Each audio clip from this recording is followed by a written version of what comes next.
E aí, pessoal do canal, tudo certo? Pessoal, respondendo as perguntas que vocês mandaram pra gente aqui, ou no YouTube, ou no Instagram, é nosso Café com Fertilidade. Já perdi a conta quanto a gente tem muitos anos. 200 e quanto, Bruninha? 201 cafés com fertilidade, ou seja, 201 semanas. Eu acho que o ano tem 50 semanas, 52 semanas, né? Então a gente tem aí quase 4 anos gravando as perguntas que eles mandam aqui pra gente. Pessoal, se isso fizer sentido e ajuda a gente aí, se inscreve no canal, que realmente faz diferença. E bora, Bruninha, puxa a vinheta e bora pro café dessa semana.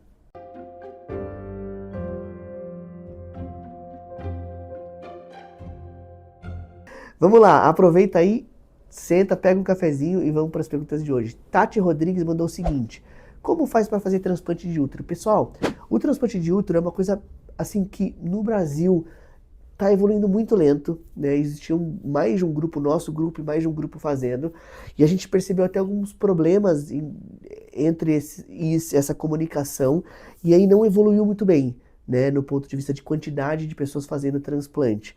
O mundo continua fazendo e o Brasil ficou um pouco atrasado. Então ainda continua sendo uma pesquisa, tá bom? Então eu sugiro inicialmente cadastrar, né, com a gente, e a gente vai continuar pesquisando esse assunto, mas existem alguns outros formatos de gravidez também, então conversar um pouquinho sobre outros formatos, tá bom? Mas não desista do seu sonho, continua sempre pensando no transplante. O transplante cada vez mais é uma realidade. E a gente fez, né, o primeiro transplante intervivo do Brasil. Foi super legal e essa é uma teoria que quanto mais pessoas fizerem, melhor. Mais a gente vai conhecer do assunto, mais a gente vai evoluir. E eu acho que isso deve acontecer. Beleza? A Alana Safira perguntou o seguinte: quem não menstrua pode tomar Clomid? Alana, a pergunta é muito legal, muito boa, porque basicamente existe uma doença chamada de ovário policístico, né? Mudou um pouquinho o nome agora é SOMP, que é a síndrome ovariana é, metabólica poliendócrina, é a SOMP, que é o ovário policístico clássico, é uma anovuladora. E essas pacientes elas não menstruam, tem as pacientes com 6 meses sem menstruar.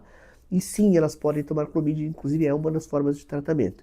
O que acontece é que no primeiro mês de tratamento, provavelmente o endométrio não vai ficar bom. Então você vai ciclar uma vez, vai fazer a paciente menstruar e aí volta ao normal e aí a paciente segue com o tratamento, tá bom? Então a pergunta é: paciente que não menstrua pode tomar Clomid? Dependendo da doença, deve tomar Clomid. É um dos tratamentos para fazer a paciente voltar a menstruar, tá bom?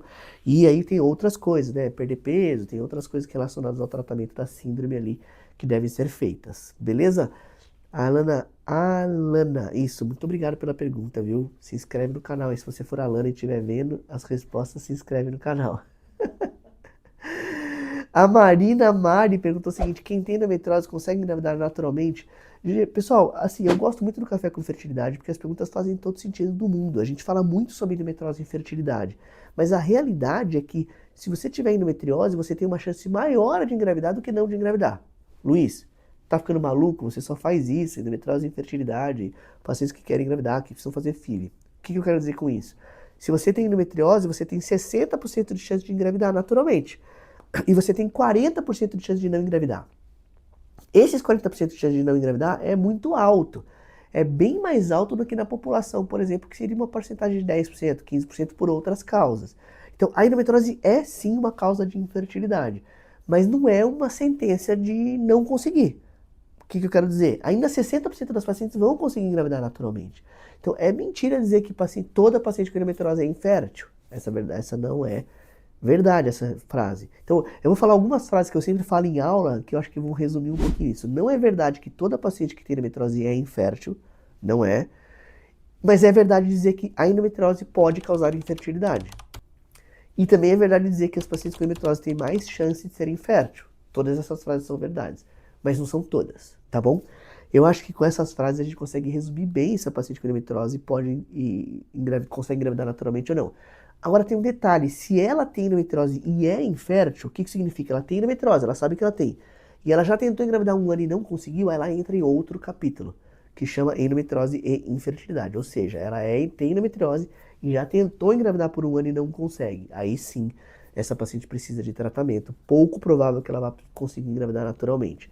E aí, quais são os tratamentos? Não existe tratamento clínico, né? Ou ela faz fertilização, ou ela faz cirurgia, que são um dos dois tratamentos ali que estão disponíveis para ela fazer, para tratar a endometriose e infertilidade. Então, são dois cenários distintos. Primeiro, paciente com endometriose pode engravidar naturalmente? Sim, idealmente dentro do primeiro ano.